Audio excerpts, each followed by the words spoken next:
My son mocked me while I lay on the floor, unable to move, so I give him a nightmare he can't wake up. I remember the exact sound my bones made when I hit the kitchen floor.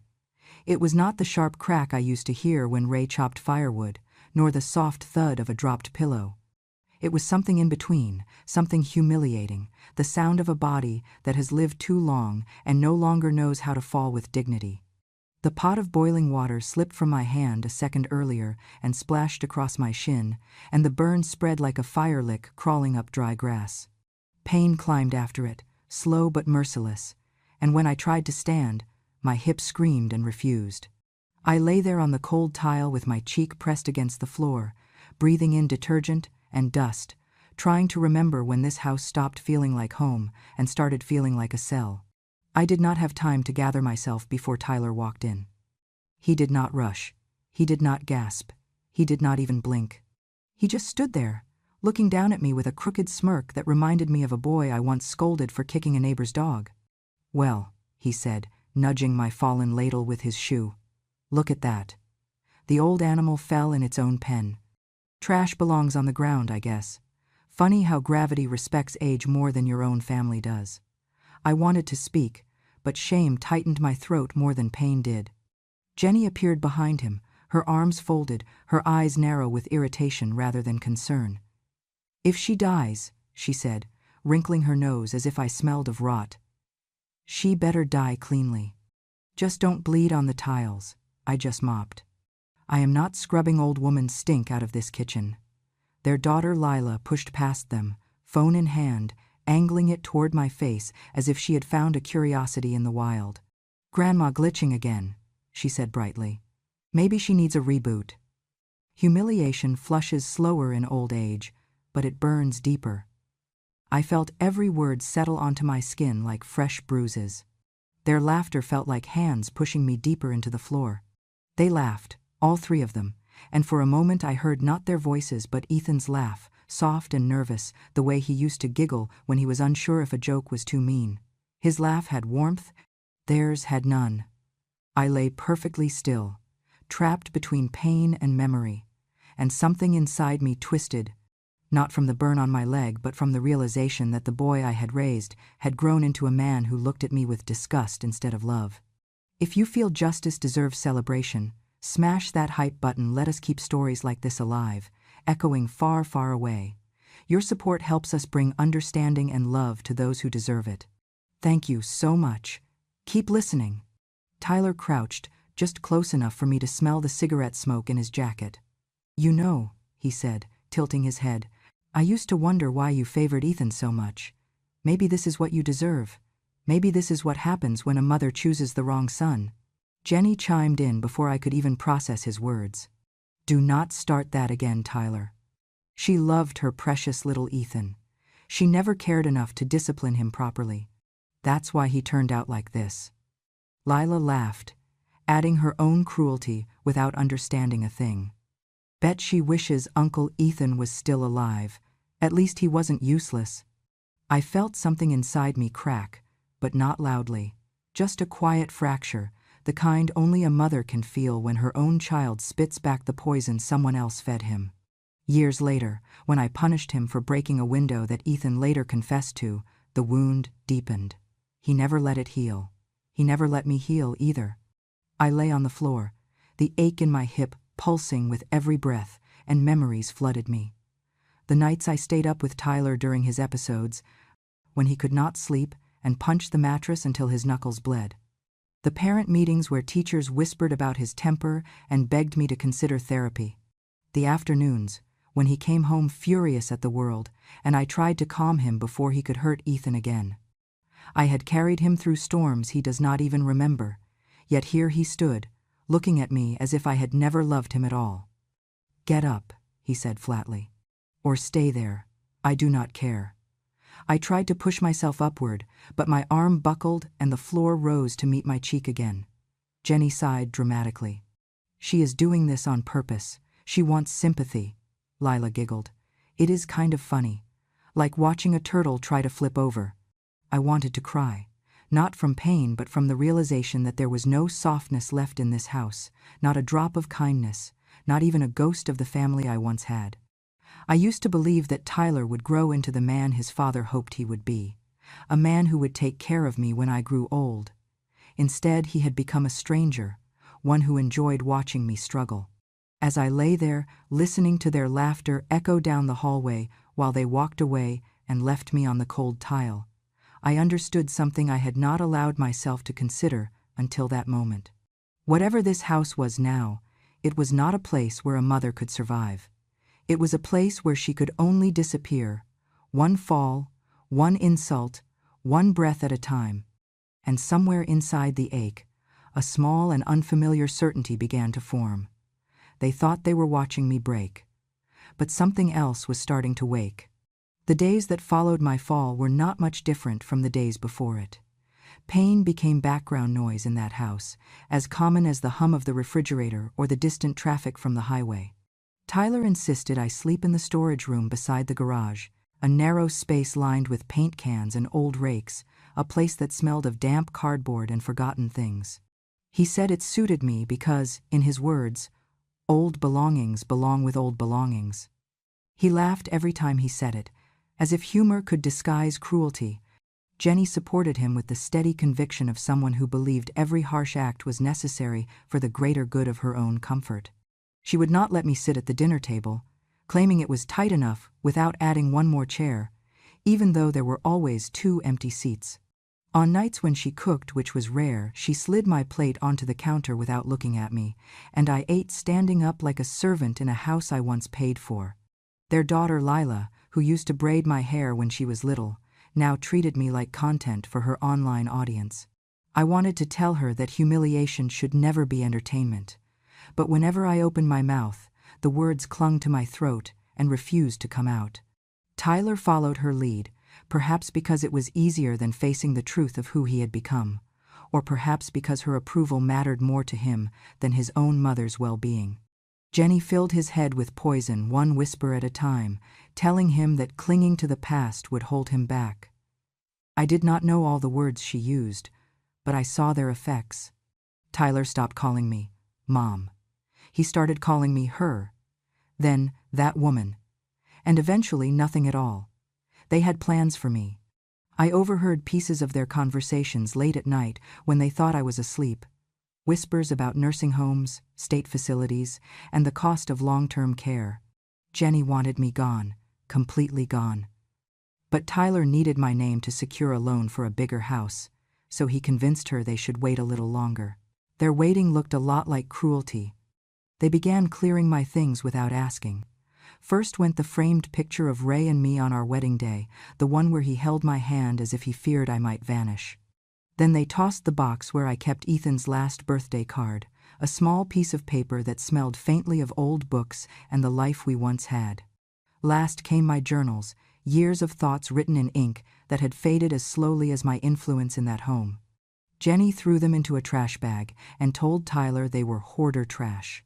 I watched the bag swing from her hand as she carried it out of the house, and with each step she took, something inside me sank further into itself.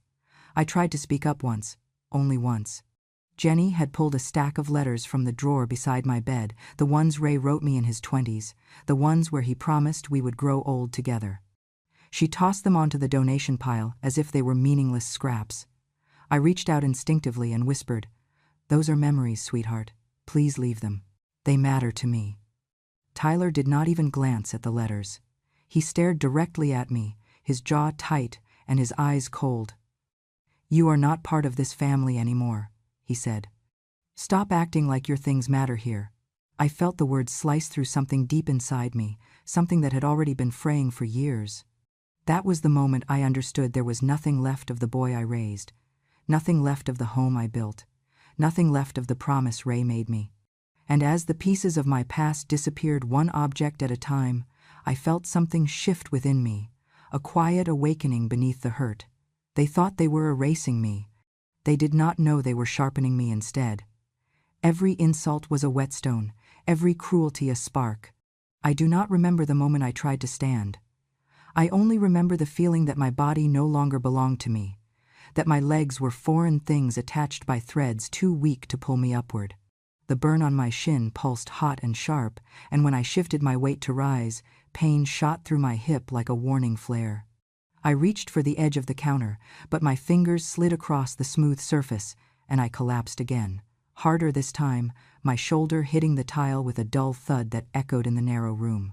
The sound must have drawn them back, because suddenly Tyler stood in the doorway, staring at me with the detached curiosity of someone watching a stranger fall on the street. "You again," he said, as if he had found a mess he already cleaned once. He stepped closer, not to help, but to get a better view, his shadow stretching across the floor until it touched my hand. "Look at this," he murmured with a chuckle, pulling out his phone. "Mom, you look like a turtle on its back, except a turtle knows when its life is over." I tried to breathe deeply, to steady myself, but the pain flared again, and the air left my lungs in a thin gasp. Jenny appeared beside him and clicked her tongue in disgust. "Still down there? God, Martha, you drag everything out. Just stay where you are." "The floor suits you?" She nudged my leg with her foot, not enough to injure me further, but enough to let me feel the cruelty behind the gesture. I swallowed hard, more to fight the humiliation than the pain. "Please," I whispered, before I could stop myself. Jenny rolled her eyes. "Do not start begging. It is pathetic." Lila rushed in last, her phone already recording, the front-facing camera capturing her smirk. "Grandma fell challenge," she said brightly, circling around me like a predator looking for the right angle.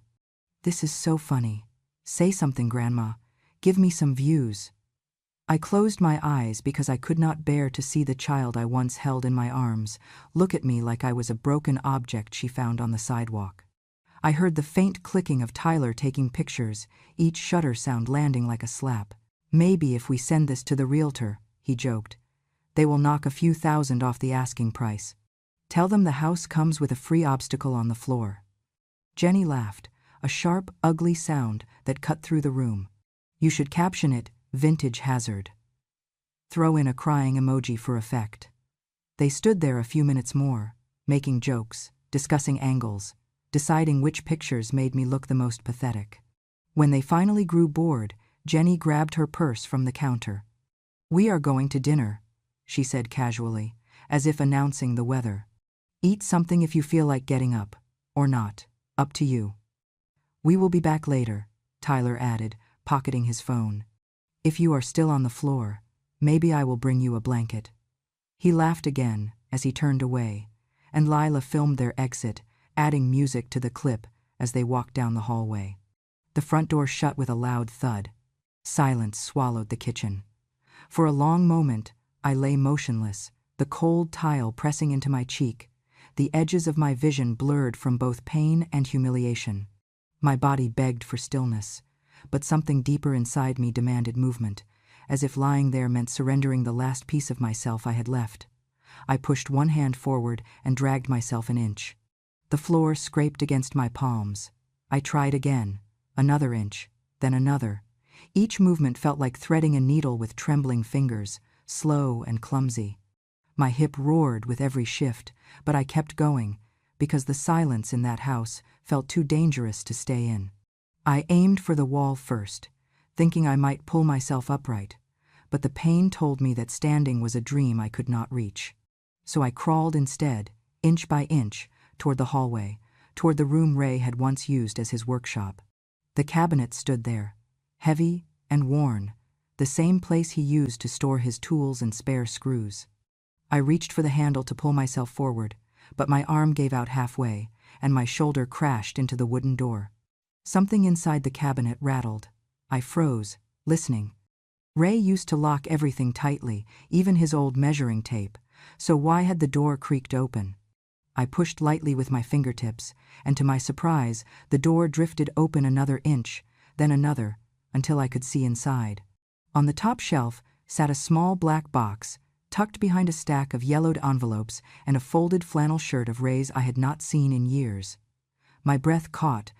Ray had always been protective of that shelf, always closing the cabinet carefully, always turning his back so the boys could not see him enter the combination on the lock he usually kept attached. But the lock was missing now, the latch slightly bent, as if time itself had loosened it just enough. I reached up, my fingers trembling, and touched the edge of the box. The metal was cold, colder than the floor beneath me, colder than the silence of my family walking away. I pulled it toward me slowly, afraid it might slip from my hands. As soon as it was close enough, I recognized it, the combination safe Ray had once joked about, saying he kept his life inside it. "My whole world is in this box," he said once, tapping the top lightly, though he never told me what he meant.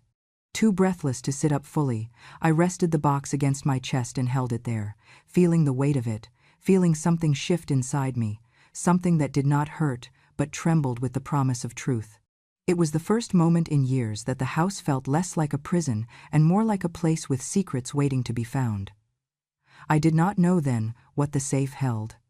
I did not know it would unravel everything I thought I knew about my sons, my marriage, my grief, my guilt.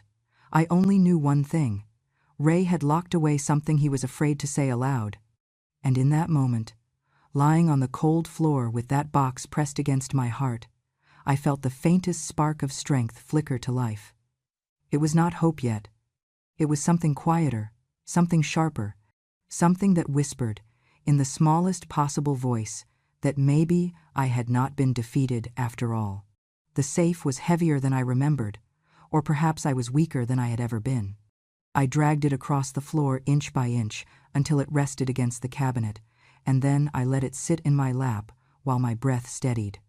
The familiar metal dial waited for me, cold beneath my fingertips, and for a moment I hesitated.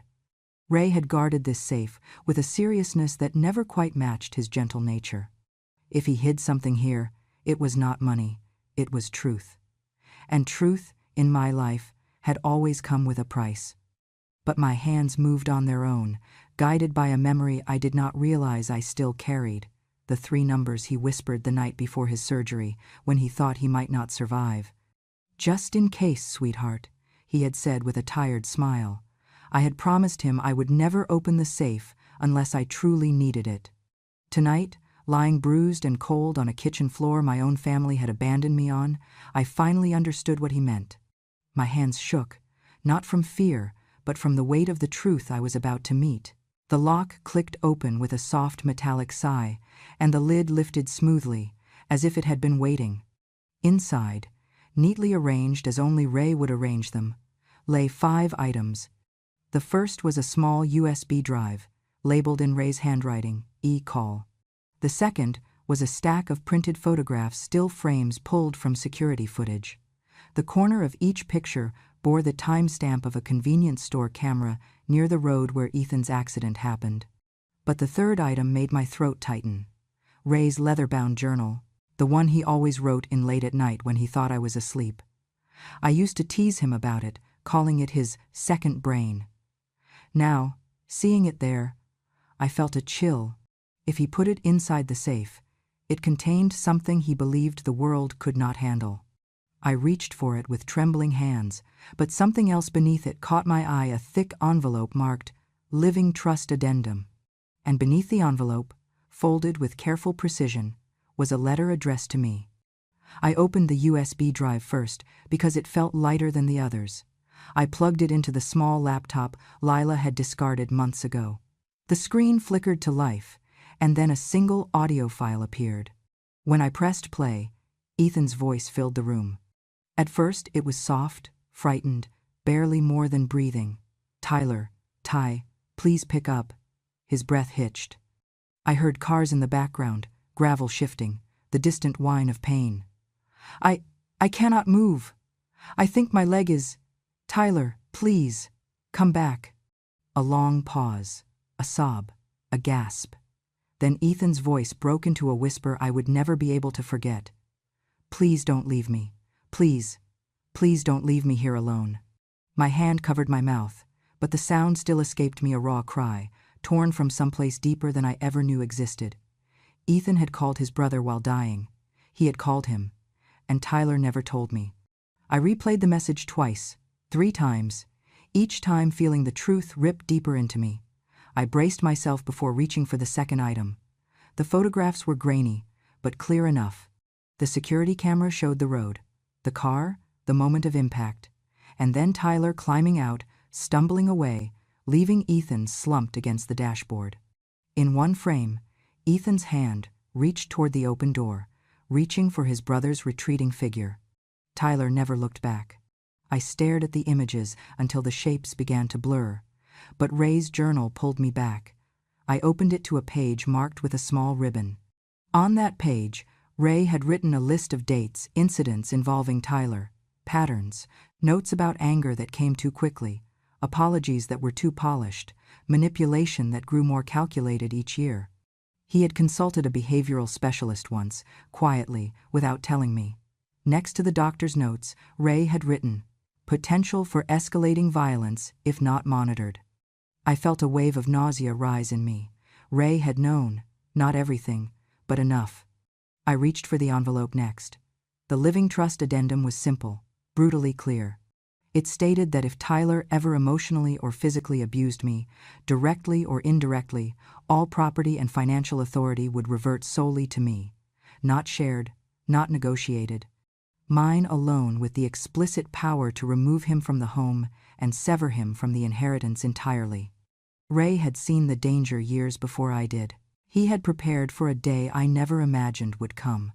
Finally, I opened the letter. The paper shook in my hands as I unfolded it. "My Martha," it began, written in Ray's rounded, patient handwriting. "If you are reading this, then something has broken in this family that I tried so hard to hold together." My eyes blurred, but I kept reading. "I know what Tyler did the night Ethan died. He left him. Ethan tried to crawl out of that car. He called for help. Tyler ran home and lied to us. I did not tell you because I was terrified of losing both our sons in one night. I buried the truth, hoping time would soften the memory. But time only sharpened Tyler, made him harder, colder. I pressed my hand against my chest. I am haunted by what I did not do. I am haunted by the day you will need protection from the child we failed to save from himself. If Tyler ever harms you or allows you to be harmed, you must use these documents. Do not hesitate. This is my last promise to you." My tears fell onto the ink, but the words didn't blur. Ray had seen danger long before it reached me, and now, lying bruised and trembling beside the open safe, I saw it too, not as a mother blinded by love, but as a woman betrayed by the son she raised. Tyler was not simply cruel, he was dangerous, and I was done pretending otherwise. With shaking fingers, I reached for my phone and dialed the number Ray had written at the bottom of his letter. Donovan Pierce, attorney. Trusted. For emergencies. When the line rang and a steady voice answered, I found my own voice at last. "Mr. Pierce," I whispered, "it's time." I never imagined the truth would break open on a night filled with music, gossip, and the smell of catered barbecue. But life has a way of choosing the most public moments for its most private reckonings. Jenny had spent the entire week bragging about her new home celebration, as if redecorating a house she barely paid for was an achievement worthy of a parade. She invited neighbors, co-workers, the pastor's wife, even Lila's teachers, determined to prove she was a woman of rising status. She wanted admiration, she wanted envy. She wanted the kind of validation only a crowd could give. That was why Donovan chose this night. And when he arrived calm, composed, carrying a small rolling case, he looked like a man entering a courtroom, not a backyard party. I was seated near the back, alone at a patio table, ignored as usual. Tyler didn't even nod at me. Jenny had placed me behind a group of potted plants, almost as if she hoped the shrubs would swallow me whole. At exactly 7 o'clock, Donovan walked through the open sliding door and cleared his throat. Conversations faltered, heads turned. Jenny blinked in confusion. "I'm sorry, this is a private event," she began, smoothing her dress with a tight smile. "You must be at the wrong—" "I'm exactly where I need to be," Donovan said, lifting the latch on his rolling case. "My name is Donovan Pierce, attorney of record for Mrs. Martha Langford, the legal owner of this property. I'm here to present documents regarding ownership and pending violations." A murmur rippled through the crowd. Tyler froze mid-sip of his beer. Jenny's smile collapsed like wet paper. "What are you talking about?" she demanded. This is ridiculous. Martha doesn't even, she isn't. But Donovan had already turned toward the blank patio wall. He set up a small projector, connected a USB, and the first image flickered onto the surface, the grainy footage of the car accident, not the crash itself, the aftermath. Tyler stumbling out, Tyler backing away, Tyler running, and Ethan's hand, reaching through the shattered window, grasping at nothing but fading hope. Gasps filled the yard. Someone dropped a glass. A woman whispered, "Dear God." The video continued, frame by frame, step by step. Tyler, my son, leaving his brother to die alone. "Turn that off." Tyler barked, lunging forward, but Donovan stepped aside, calm as a surgeon. There is more. The audio began next. Ethan's broken voice echoed through the speakers, trembling, weak, so full of terror I could feel it in my bones. "Ty, please, come back. I can't move." A mother in the front row covered her mouth and burst into tears. Another woman, whose son had died in a farm accident years ago, stood up and pointed at Tyler. "How could you leave a child to die?" Her voice shook with fury. "What kind of human does that?" Tyler's face drained of color. Jenny grabbed his arm, but her hand slipped away as though even her fingers recoiled at the truth. "Stop this!" Tyler shouted. "This is personal. This is twisted. This," Donovan said, lifting Ray's journal, "is documented." He opened it and began reading passages, not long ones, just enough. Notes about Tyler's escalating violence, signs Ray tried to address, warnings he took to a specialist. The crowd listened, horrified. Neighbors who once praised Tyler's friendliness now looked at him like they had never truly seen him before. Donovan closed the journal and placed it aside. Then he lifted the legal addendum, the one Ray had created long before his death. "This document," he announced, projecting it onto the wall, "states clearly that if Tyler Langford commits emotional or physical abuse toward his mother, or allows others to do so, the entirety of the estate, including this property, reverts solely to Mrs. Martha Langford, effective immediately." People began whispering. About me. For the first time in years, they were looking at me, not through me. Jenny's friend Paula whispered loudly, "They made her sleep in the storage room." Another added, "I saw Jenny throw out her photo albums last week. I thought it was odd." Donovan lifted the last item, the letter from Ray.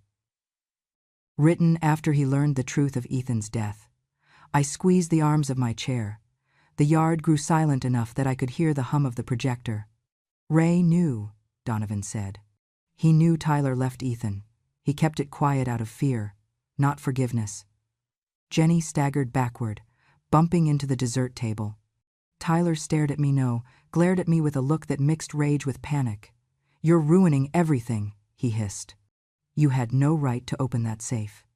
Before I could speak, another voice rose from the back of the yard. She had every right. Heads turned.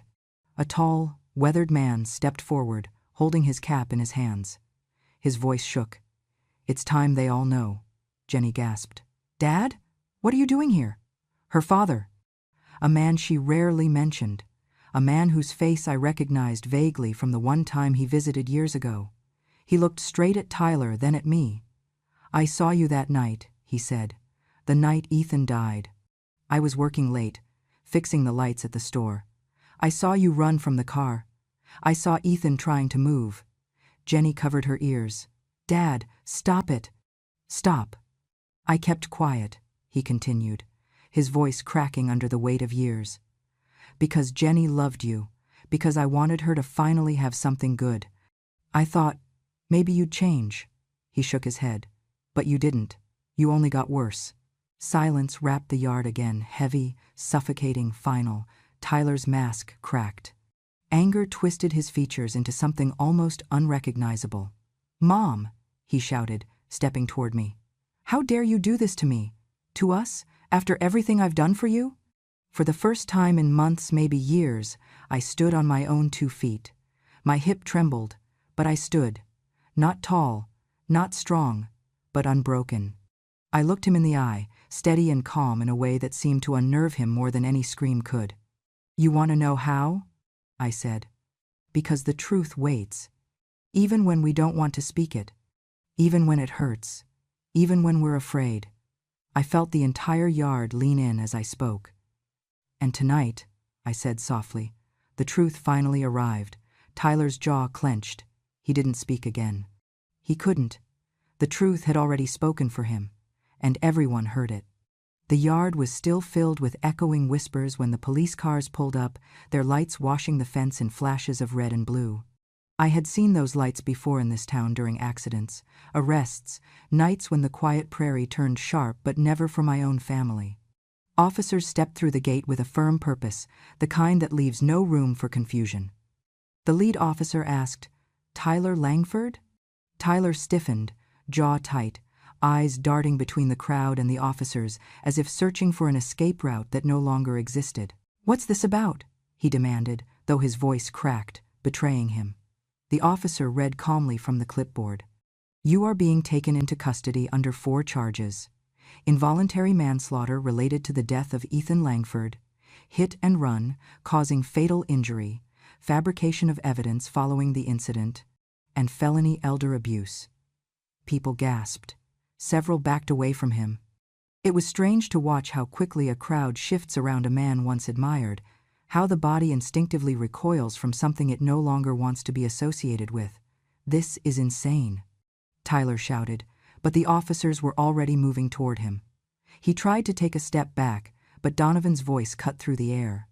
"There's video evidence, audio evidence, signed testimony, and a legal confession withheld for years." Tyler spun toward me, fury twisting his features. "You did this. You ruined my life." I held his gaze, steady, calm. "No," I said softly. "You did." When they placed the cuffs on him, the yard fell so silent I could hear the faint rustle of leaves from the cottonwood tree near the fence. One by one, people turned away from him, neighbors who once shared beers with him, parents who once complimented his helpfulness, teachers who once praised him. They looked at him now the way people look at something rotten left too long in the sun. As they let him out, someone muttered, "Monster." Someone else whispered, "Poor Ethan." Another said, "I can't believe we didn't see it." But I had seen it. Too late, but I had seen it. Jenny tried to follow the officers, shouting after them, but another officer stepped in front of her.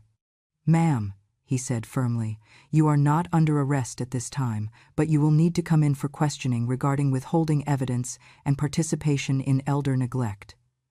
The color drained from her face. "I what? I didn't do anything." "You knew," the officer replied. "We have statements indicating you were aware of the treatment toward Mrs. Langford and participated in it." Jenny's friends, women who had spent the past hour bragging and gossiping beside her, began quietly slipping out the back gate, avoiding eye contact as if abandoning a sinking ship. One whispered, "She let her mother-in-law sleep in a storage room? God, no." Another shook her head. "I'm not getting involved with that family again." Within minutes, Jenny stood practically alone, trembling, trying to call someone, anyone, but every call went to voicemail.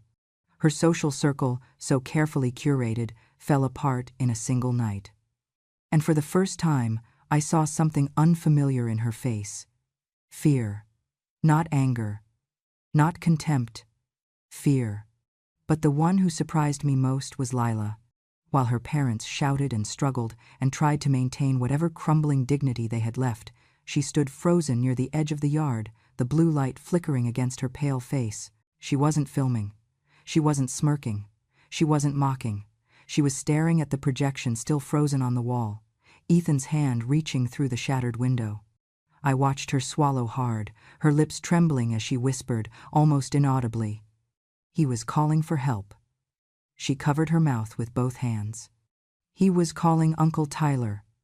A teacher approached her cautiously. "Honey, let's step away from the screen." But Lila shook her head, eyes overflowing. "He left him," she cried, choking on the words. "Dad left him. Uncle Ethan. He was in pain, and he left him." Her tears poured freely now, messy and unrestrained, the kind children can't hide when they finally see something horrible clearly for the first time. One of the officers approached gently. Miss Lila, your school will be contacted. There will be a temporary suspension for recording and mocking your grandmother, and we strongly recommend psychological counseling." Lila didn't fight it. She didn't argue. For the first time, she didn't hide behind sarcasm or screens. She simply whispered, "I didn't know. I didn't know what he did." Then she looked at me, really looked at me, and her face crumpled. "Grandma," she sobbed, "I didn't know what we were doing to you." Her voice cracked apart like thin ice. I did not move toward her. My heart ached, but the lesson had to land. Her tears weren't punishment, they were awakening. The first one in that house to finally see me as human. Lila cried harder. "I'm sorry. I'm so sorry." And for once her mother didn't drag her away. Jenny stood still, wiping her own tears, realizing too late what kind of home she had helped build. The party had dissolved into chaos, judgment, whispered prayers, and heavy truths. But for the first time in years, I stood quietly at the center of it, not invisible, not dismissed, not erased, seen. Justice had finally opened its eyes. The house felt different the morning after everything ended. Not quieter silence had always lived here, but lighter, as if the walls themselves had exhaled after years of holding in a truth too heavy to bear. When the officers returned the keys to me, placing them gently in my palm, I stood in the doorway for a long moment, letting the weight of what had happened settle into something real. This was my home again. Not a cage, not a storage room, not a place where I had to shrink to survive. Mine. I walked through each room slowly. The living room still held the faint scent of last night's panic, but I opened the windows wide and let the sharp Nebraska wind sweep through. I put Ray's flannel shirt back in its rightful drawer. I rehung Ethan's picture in the hallway, right where the morning light touches it first. In the kitchen, I polished the old cedar table until it gleamed, the way Ray used to do before family dinners. With each small act, I felt a part of myself returning pieces I hadn't realized I'd lost. In the weeks that followed, I used the financial authority Ray left me exactly as he would have wanted. I restored the house room by room, not as a monument to him but as a promise kept. Then I visited the bank with Donovan and established something I had dreamed about for years but never felt worthy enough to build. The Ethan Foundation, a small fund to help local kids afford after-school programs, tutoring, or just a safe place to go when life grew hard. Ethan used to bring extra sandwiches to school just in case someone forgot theirs, and I wanted that gentle heart of his to live on in something bigger than tragedy. The town began treating me differently, not with pity but with a respect so long overdue it almost felt foreign. People stopped by with casseroles, with cards, with quiet apologies for not seeing what had been happening behind my closed doors. I accepted their kindness with gratitude, but not as a woman broken, instead as a woman rebuilt.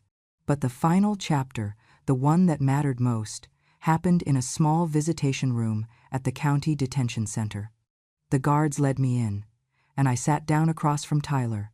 For a moment, he didn't look like the man who mocked me on the kitchen floor. He looked like the little boy who used to run up the porch steps, carrying drawings he made just for me. But illusions fade quickly, and when he lifted his head, the weight of the choices he had made settled over us like winter frost. Tears streaked down his cheeks before he could speak. "Mom," he whispered, voice raw, "I'm sorry. Please, please forgive me. I didn't mean for any of this. I didn't mean to hurt anyone." For a moment, I simply watched him, studying the face I once loved without condition. A face that had lied, abandoned, mocked, and destroyed. A face that had once run away from a dying brother. A face that had laughed while I lay helpless on the floor. When I finally spoke, my voice was steady, not cruel, but carved from truth. "You laughed when I was on the ground, Tyler, but you have been lying in your own guilt for 20 years. You left Ethan to die and built your life on top of that grave. You harmed me because facing yourself was harder." He shook his head, crying harder. I didn't know what I was doing. I was scared. I leaned forward just slightly. "Fear doesn't excuse cruelty. And I didn't create your nightmare. You wrote it yourself, every page, every choice, every lie." He sobbed into his hands, but I did not cross the table. I did not reach out. Some lessons arrive too late for comfort. When the guard opened the door and nodded that my time was up, I stood slowly. Tyler looked up at me one last time, desperate, broken, still searching for a way out of a darkness he had chosen long before I ever opened that safe. I paused at the threshold and said the final truth he needed to hear. Some nightmares come from demons. But yours, Tyler, came from the mirror. And then I walked out. The sunlight outside was warm against my face, the kind of Nebraska sun that stretches wide across the plains and makes even the oldest bones feel alive again. For the first time in decades, I felt it fully. I stepped forward, not as a victim, not as a burden, but as a woman who finally belonged to herself. I was living again. You know, after all these years, after all the nights I cried quietly into my pillow so no one would hear, after all the times I wondered whether my life still mattered, there is one thing I've learned. Cruelty echoes, but so does truth, and truth always finds its way home. If you stayed with me through this story, thank you. From an old woman who once thought her voice no longer carried, it means more than you know. I hope you felt the justice, the healing, and the reminder that no matter how dark a family can become, light still exists for those who refuse to give up on themselves. And if you want to hear more true stories from women like me, women who loved, who lost, who endured, and who finally rose, then I'd be honored to share my porch with you again. So, go on, sweetheart. Subscribe to Grandma True Stories. Stay close, stay kind, and let these stories travel farther than the silence we once lived through. Until next time, this old heart of mine thanks you for listening.